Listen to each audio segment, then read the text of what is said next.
आपण एवढी मुभा देता. आत्ताच माझ्या तुम्ही योगेशला सांगितलं दोन्ही राज्यमंत्र्यांना तुम्ही सगळे हिअरिंग वगैरेचे अधिकार दिले. तुम्ही मनाचे मोठे आहात.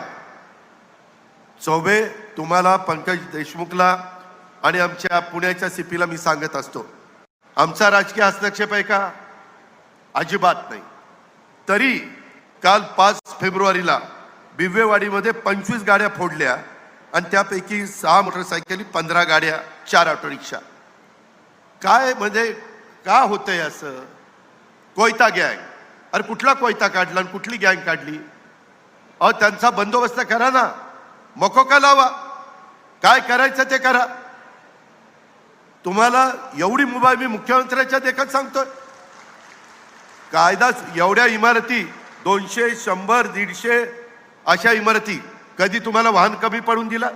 50-50, 60-60 कोटी रुपये डीपीडीसी मध्ये आम्ही तुम्हाला देतो, सगळ्या जिल्ह्यामध्ये तुम्हाला देतो, गाड्या तुम्हाला देतात.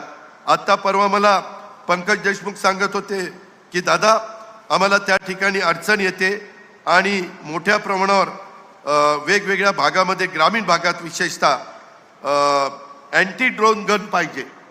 38 लाखाचे अँटी ड्रोन गन दिली की नाही का? तर आमच्या ग्रामीण भागात ते आमचे लोक घाबरतात किंवा काय कुणी रात्रीचं आमच्यावर देखरेख करते का, चोऱ्या करायच्यात का? आता ते पाडायला देखील ड्रोन दिलेली आहे. त्याच्यामध्ये नाही अँटी ड्रोन गन दिलेली आहे. जे जे पाहिजे ते राज्य सरकार द्यायला तयार आहे. 5 फेब्रुवारीला ते झालं, 3 लोक पकडली. 6 फेब्रुवारीला येरवड्या येथे 15 गाड्या फोडल्या. म्हणजे काल 12 ऑटो रिक्षा, 2 मोटरसायकल, 1 JCB. आता त्या ऑटो रिक्षाचं दिवसभर रिक्षा चालली तर त्याचं पोट भरतंय, त्यांनी काय करायचं? हे येरवड्याला झालंय. 1 आरोपी पकडला. अहो चिंड काढा त्याची अशी